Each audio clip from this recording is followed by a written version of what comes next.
Sonny and my father always said that when I get older I would understand. Well, I finally did.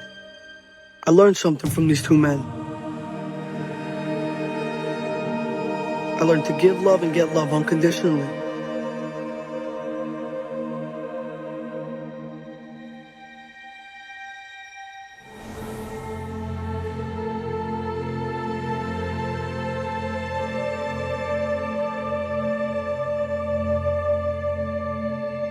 And I learned the greatest gift of all. The saddest thing in life is wasted talent.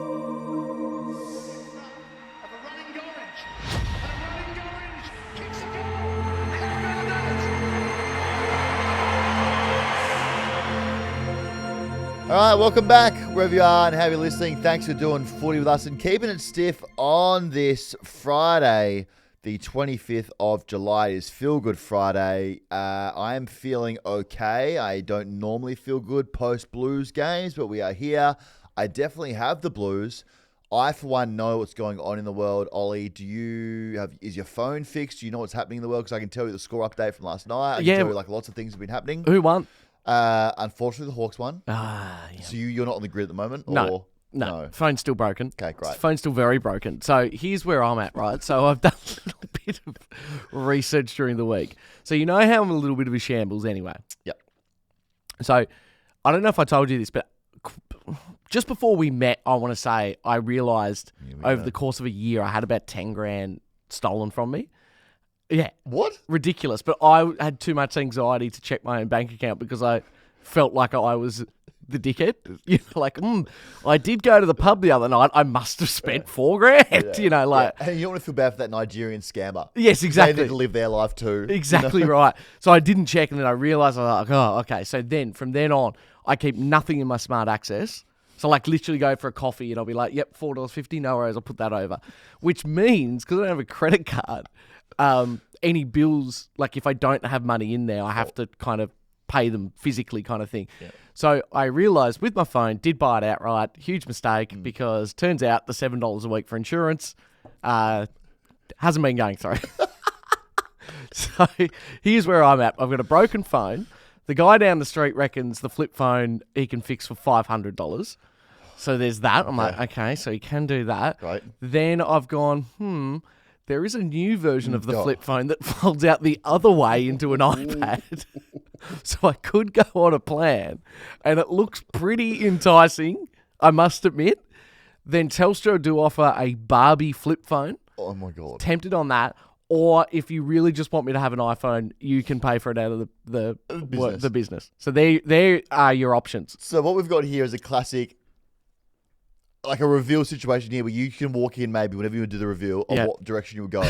I just know that the flip part of the phone is so enticing to you. The novelty of flipping out the phone that is folded literally in half. The screen snaps in half. Yes. And not like a small, gentle snap. It's like Yep.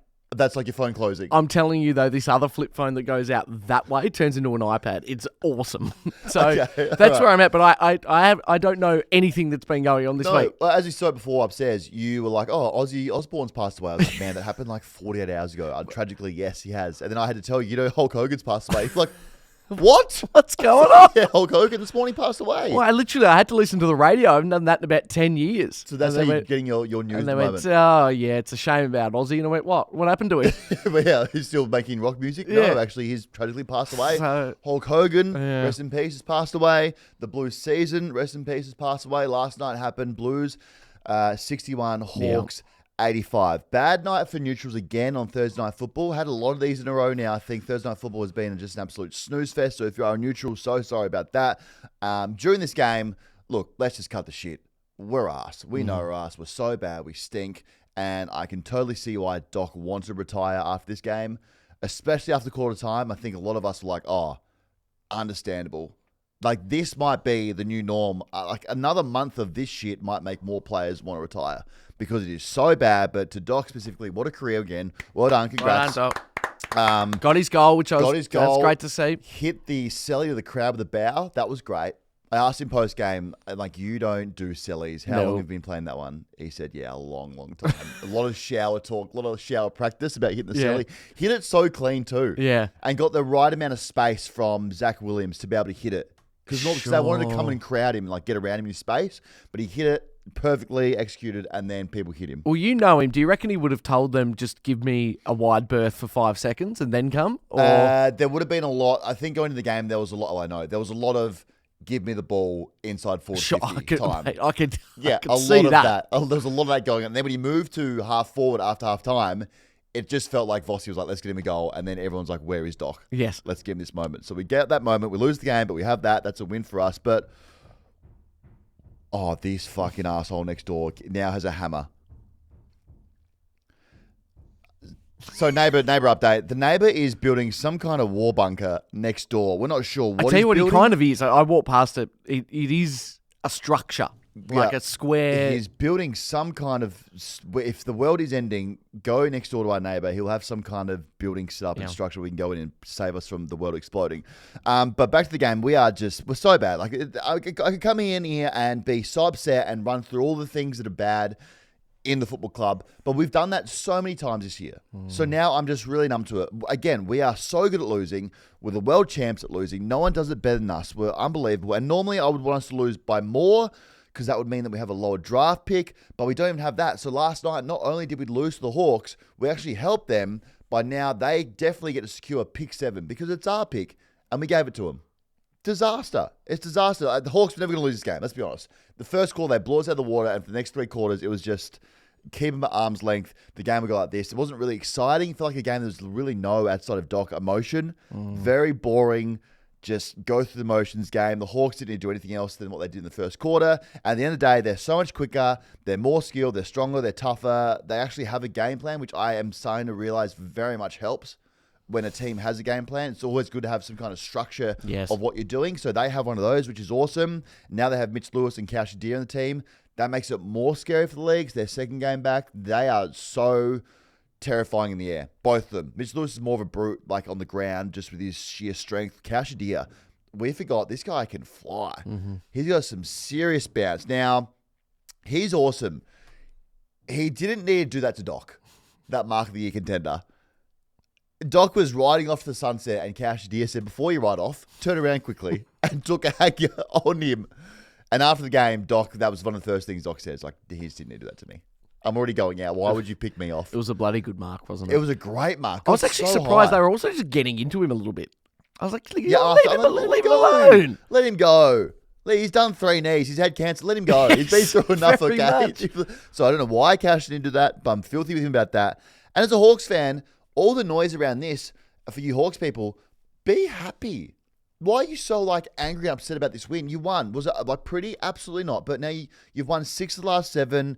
You're top 4 at the moment. You're stacked all over the ground. You play exciting, quick footy. It's not as exciting and Hawk Mania as it was last season. But be happy. I have no idea why you wouldn't be happy as a Hawks person. What are they saying? They just weren't happy with the win.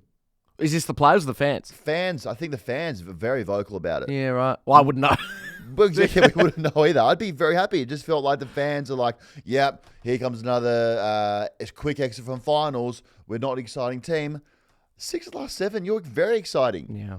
And it's a classic one where the Blues will just bring you down a level with how bad they are. It's like you have to play on your knees and come down to this shit with us. And that's exactly what this game was. So they should be up and about. I tell you where it's not up and about.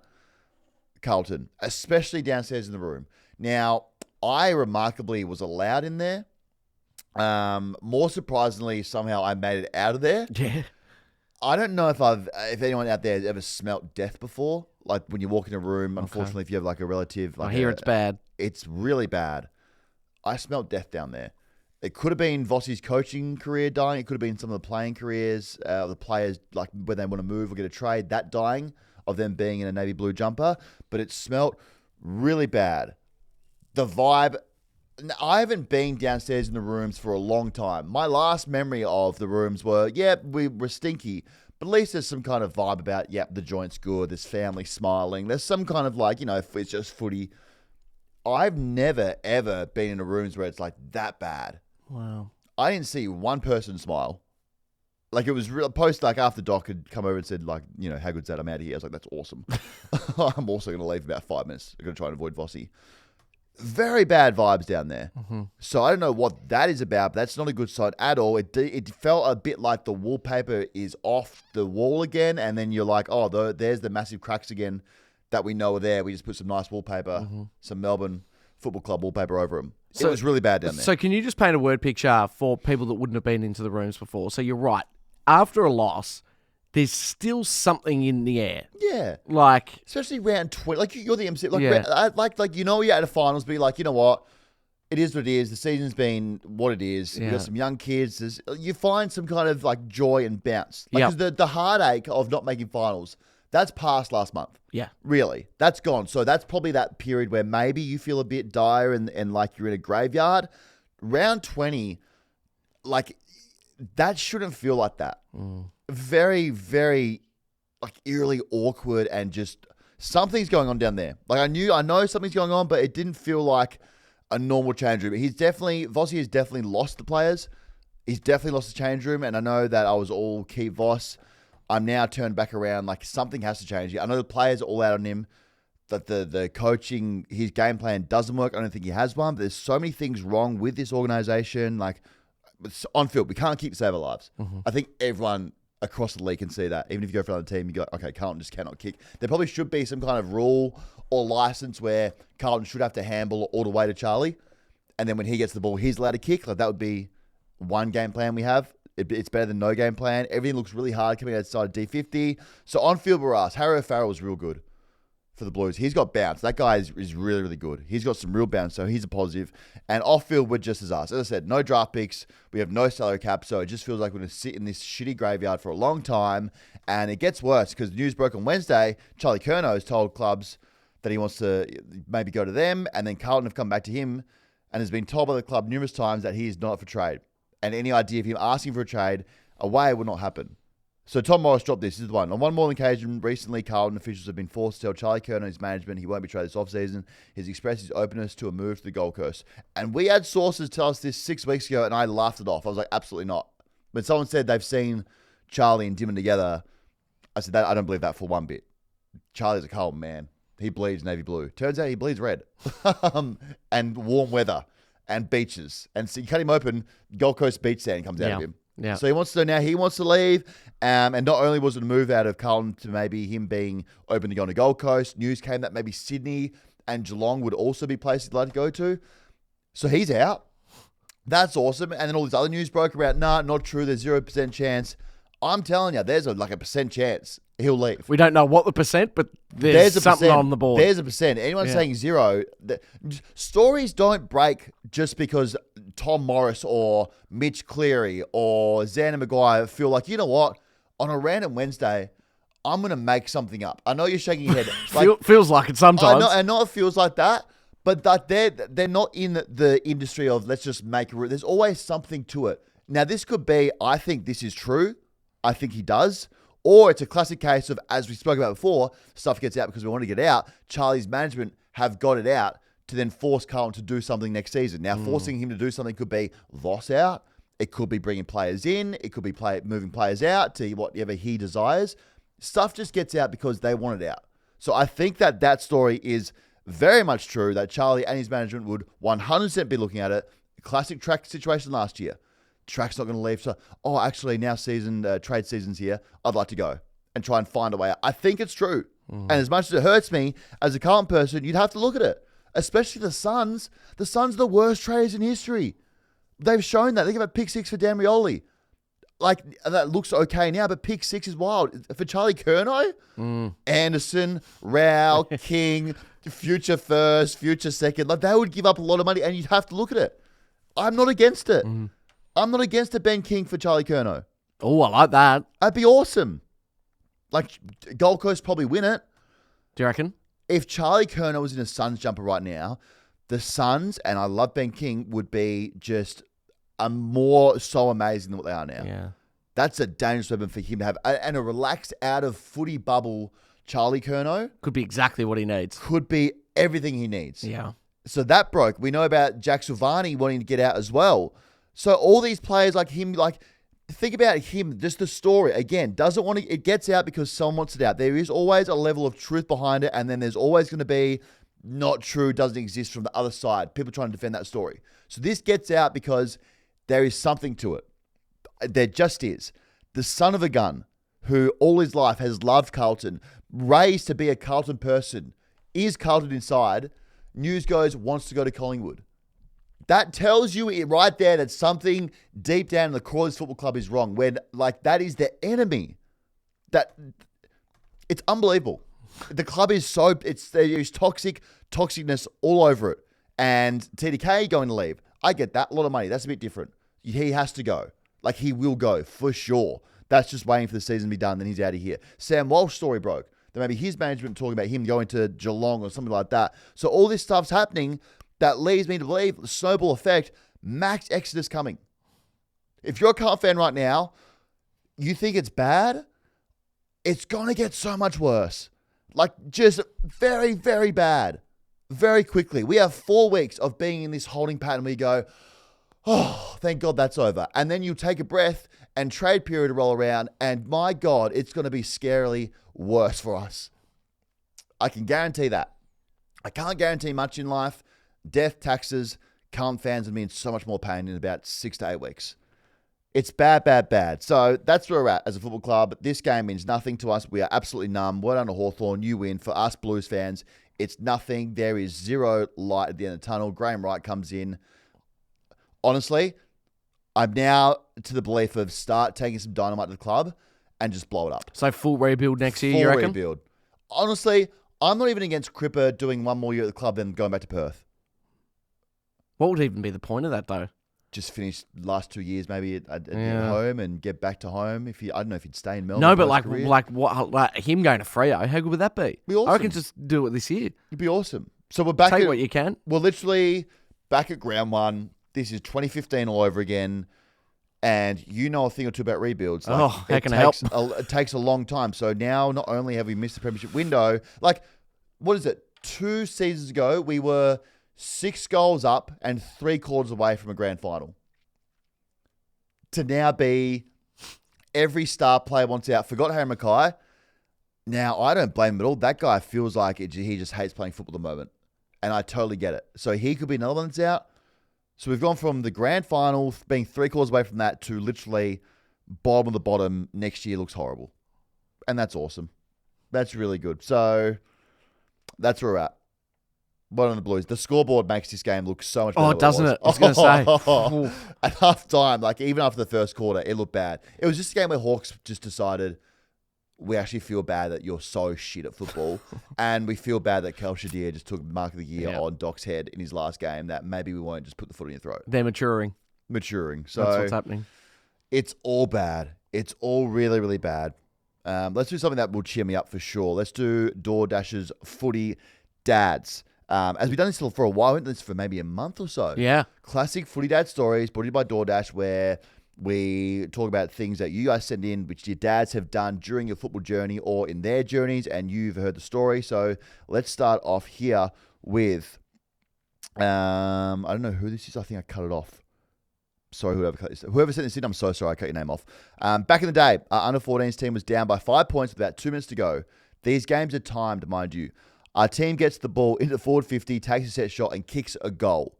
So you're up by 1 point. Teammate's dad, who is a goal umpire, grabs the ball and boots it as far away as he can, so the other team have to run and get it and waste time. Ball eventually gets back to the center square, and siren blows about 10 seconds after. Opposing team starts abusing the dad, who proudly puffs his chest out and says, "I'd fucking do anything for this footy club." When have you ever known a dad who would give his all for an under-14s football club? Isn't that good? The idea of him and his mates, and he meets some bloke, and they go, "Who do you go for?" You know, Collingwood. You know, no. Under-14 Strathmore. Think less. Yeah, think less. And then you just know. I love this because I remember my dad vividly doing it. You play junior football, and then you have a big win. You're under-13, so you go back to the club room, have like 4 Cokes, sure, or Pepsis, or whatever, full fat. But then your dad and the other dads and mums launch themselves into the stratosphere and send it. Oh, how like fun. it's the best thing ever. Like lots of beers. Hey, who's coming to our house? Like I have memories of like them having kick-ons at home. Be like, yeah, that was a great win. We beat Golden Grove. Like they're our enemies. Like, hey guys, it's Sunday night. We need to relax. I'm wanting to go to bed and play PlayStation. Is that okay? Oh, God, we've had very different upbringings. I love that. Did you have the same thing with like theatre? Like Akira was awesome. Yep. I distinctly remember going to the McShane's house in North Hobart, and they did poetry night. But I cannot express how much Tasmanian Shiraz was had Yeah, I can on imagine. those nights Yeah. while I was in there watching a silent film. Ollie hit that pirouette so clean. All right, this is from Samuel Murphy. Very funny guy, Sam. My dad gave away a free and a 50-metre penalty from the sidelines because he was abusing the bloke that tackled me with the ball. This was last year. I am 28. He also stopped my brother from playing Auskick at halftime at the G because he didn't want to get embarrassed. That's great. Well, you've always said the quality has The taken quality in the a Auskick real has dive. taken a hit. I watched it last night and I was like, pathetic league. Yeah. Would just beat the Blues. Oh, Well, yeah, they for would sure. But I was looking, I was like, guys can't even make the ball spin backwards. Just No. Get off the field. Yeah. Because now you're wasting my time. You're So, ruining my half time. I totally get it Aussickers. from that dad. Yeah. Dylan King, sort of a footy dad segment. Okay, here we go. Back when my dad was playing footy, he got in a bit of a scruff with the opposition, got pretty heated. Old school sort of fight. All of a sudden, bloke from the opposition yells, "What the fuck is this?" And it's my dad's mum is out on the footies field in a bright pink jumper. Everyone knew who it was, and she is smacking blokes in the opposition with her bright pink umbrella. Fair to say, Dad wasn't too happy about it. She was taken off the field by an umpire, and the fight broke up. Not quite a dad story, but an all-time story known around a footy club. That's great. Yeah. Mum rolls on the field. Bit of a where were you when? Yeah. Well, yeah, where were you when Dad's When mum rolled on the Umbridge field? came out. Just a classic one here from Tim. I won the coach's award in under 14s. Dad was the coach. That moment still haunts me. Love that. Sure. Big on dads handing their own kid the award. Like best and fairest and Yes. stuff. This is from Royce. Travelled from the coast to watch Sydney versus Bombers in what was Hurdy's last game that we would see. Normally we would sit in the nosebleed, but his rich older brother surprised him with tickets in the QBE box behind glass, while I stayed down with mum and sister, but was in awe that he got the opportunity to be in the box. Long story short, the game came down to the wire. We got over the line, and of course, the booing started. Me and my little sister and I defended Hurdy as much as we could. I was looking forward to celebrating with Dad and asking 1,000 questions about what it was like how the higher society lived. After that, we went to meet Dad at the meeting spot outside, but he wasn't there. We found him outside a bit further with a bunch of security around him. Turned around, he had had enough of the booing. He tipped his beer over the Swan supporter from the QBE box. My uncle was surprised. My uncle has never surprised him with box tickets again. Mum was quiet for the rest of the night. I was prouder than ever. Yeah. Great. Yeah. Dad's rolled in there and said, nah, I know I'm behind glass and should have an etiquette, but you won't boo my Hurdy like that. Yes. That's unreal. Got here from Joshua. Not a footy dad story, but a footy brother story. My brother works at Repco, and Brandon Walker from Freo walks in. Okay. My brother gets a photo with him, then proceeds to sell him the wrong part for his car because in his eyes, he doesn't like Freo. He's a Lions fan. So Brandon Walker now has a wrong part. Such a savage moment. Also, not an Eagles fan. No. No. No, I'm a Lions Just- fan, but but I don't care. Don't like you. Okay. This is from Julian, last one. Broke my collarbone while playing first 18s. Couldn't drive after. My dad expressed genuine annoyance when I called him to take me to hospital. The whole ride there, he kept telling me if I went hard at the footy, I wouldn't have come off second best. Yeah. That's awesome. We have so many that come through, so keep sending those in. We've got those coming up for a little while yet going forward, so keep sending in your footy dad moments. All right, so that's Footy Dads brought to you by DoorDash. Head to DoorDash because DoorDash get footy dads. They know that life's a struggle. And with Friday Night Footy feeds, DoorDash there is there to rescue dads. Or if you are just pre-game feed, get a DoorDash, get your food there. They'll help you out. Head to DoorDash app to get your footy feeds on Friday nights and for the whole round of football. Oh, God, yeah. Not opposed. Do you the double DoorDash recently or not? Well, I was just... I have in the past double dashed, but I've got a good one at the moment I'm doing with DoorDash where I don't know if you've... Okay, so generally speaking, if I order DoorDash, it's like it's something dirty. Yeah. Like, I'm like, well, you know, like I can cook a curry, I can cook it, but I'm getting like, you know, I gross. can't make a Betty's burger though. Yes, correct.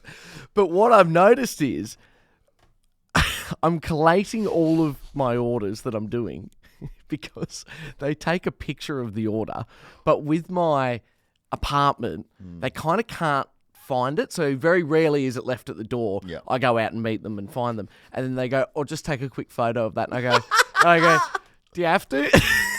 And I'm out there with no shoes on, just holding it up, and it says Macca's. We got him. And I'm going, Yeah. almost posing. Like, That's- going, is this what you want? I have found that to be one of the more hilarious things because they do take the photo. It's like, oh, before I'll give it to you, but do you mind just holding it and take the photo? It's like you've just caught a fish from the ocean. Like, thanks so much. Look at me and my food. And all of them are it's like raining, Yeah. no shoes on, Crocs on. Eat my burger, Come on, please. Let me go. There we go. Let me go. All right, a bit of news before we get into the weekend, and we'll leave you to enjoy your beautiful weekend, ladies and gentlemen. Steve May got 3 weeks. Yeah, thoughts? Well, didn't like it.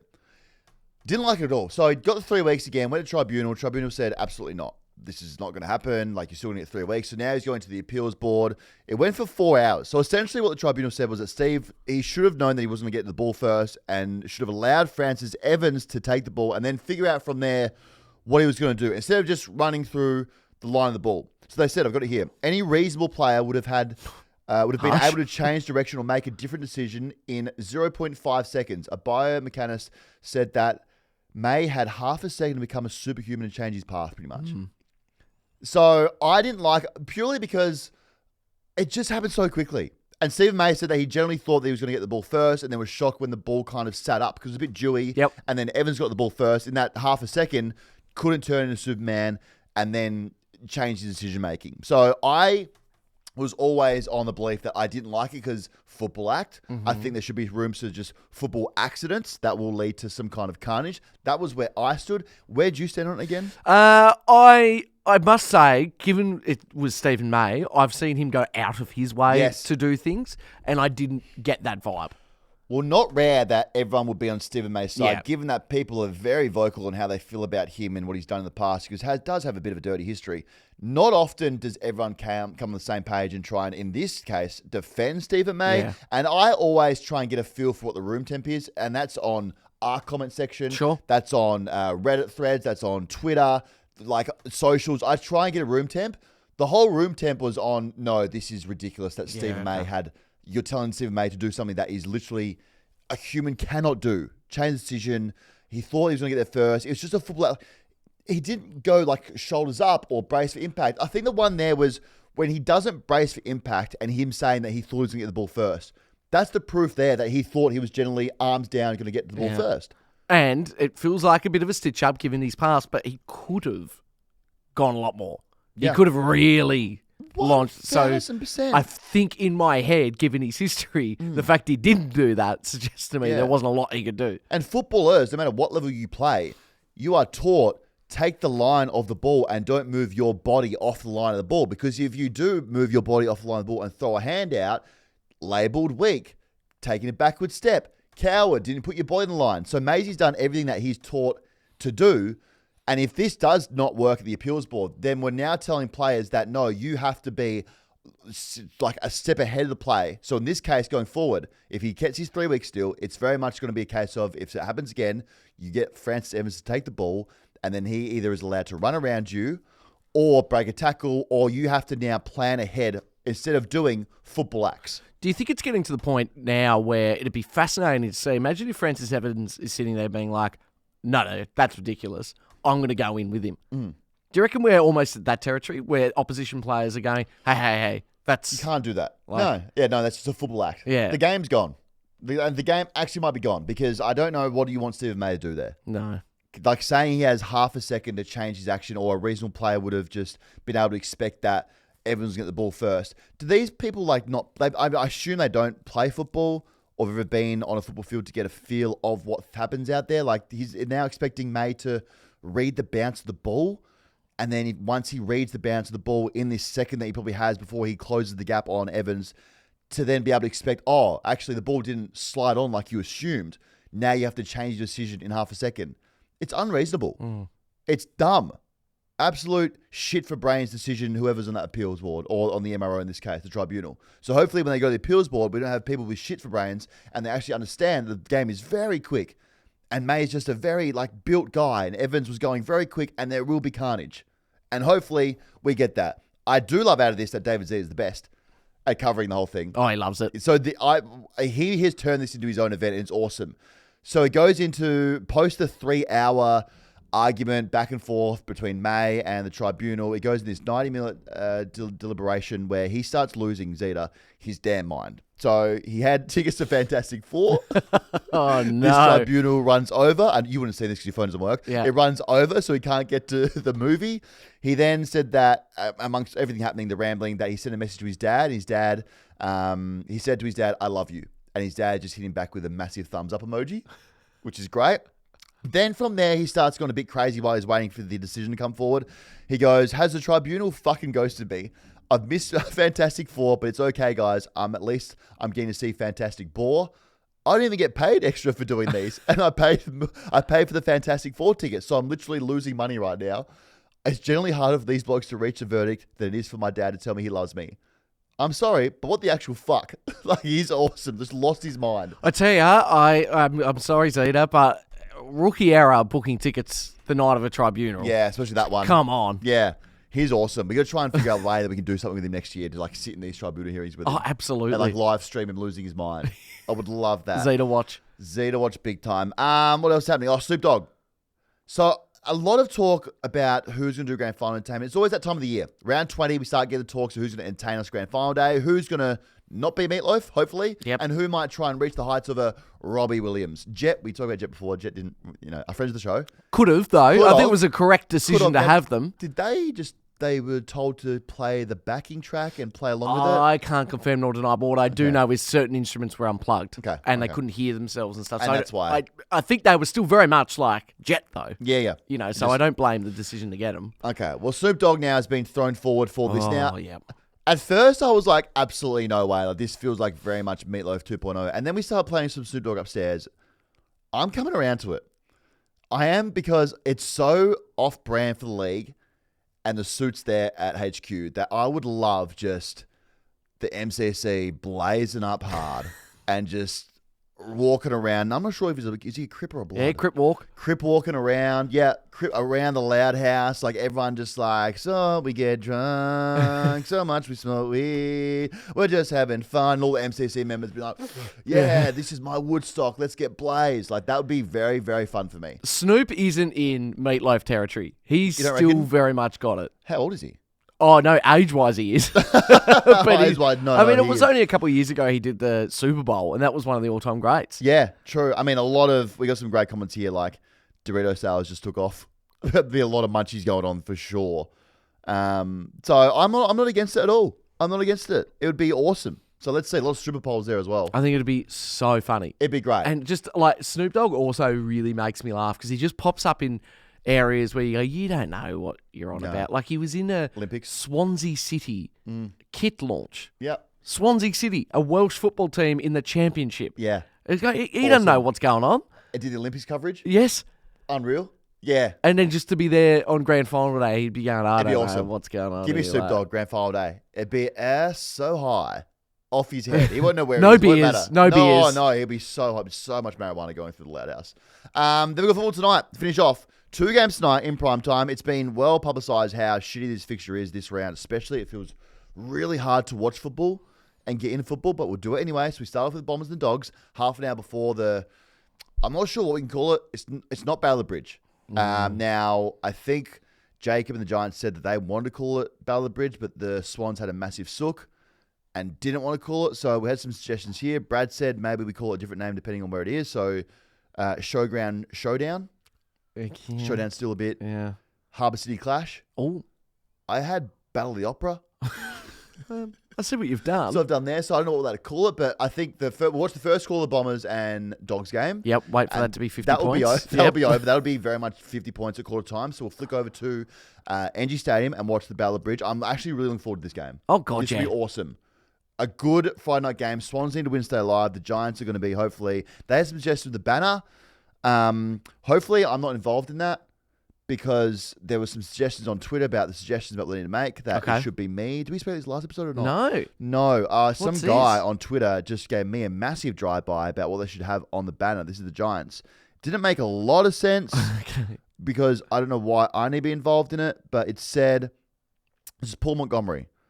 You wear red and the white weed, charcoal, and orange. Spuds on both lists all right, but never Dan Gorringe.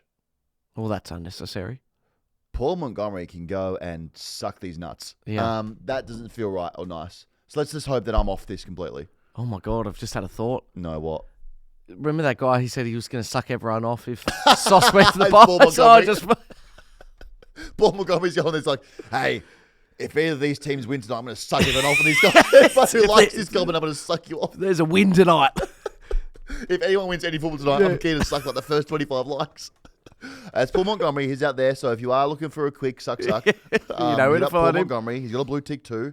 So I don't know what he does as a profession, but he's got a blue tick. Probably paid for it, piece of shit. So, hey, enjoy your football. Enjoy. Good luck to you. Thank you. Sunday. Retro round. I'm going to have Retro a round. stash just flying. Or have you got planned big MC moments? Yeah, we do. Well, put it this way. I've been told to bring my St Kilda robe, my dressing Wow. gown. So just know What does that's that mean? that's happening. Naked. That's just just a different activation. You we'll should be get trying naked on. for the crowd. Probably won't. Okay. But last retro round, I wore a full retro kit, like shorts up to my nethers, Yeah. tucked in 90s, Great. Guernsey, all the rest of it. So I might do something like that. So there you go. Well, good luck. I think you can win that game. So you got the D's. Fingers crossed. Yeah. Marvel, I think you win that. Good luck to everyone playing football. Hang in there. It's gross out there at the moment, weather-wise. Oh, you'd be Cold. over it by now. It's a slog. I know local footballers, you'd be completely over football. Just get blind tonight, rock up tomorrow. It won't matter at all. No. I mean, just relax, guys. It's football, you know? So you'll be fine. Enjoy that. And if your team is playing this round, which they are, unless they're Hawthorn or Carlton, good luck to you. Keep it stiff. Keep it stiff. We're almost there for those teams that aren't playing finals. Just keep hanging in. Keep supporting. We will get loud. We'll keep it stiff on Monday. We'll see you again for Overreaction Monday. Imagine what you could be buying instead. For free and confidential support, visit gamblinghelponline.org.au.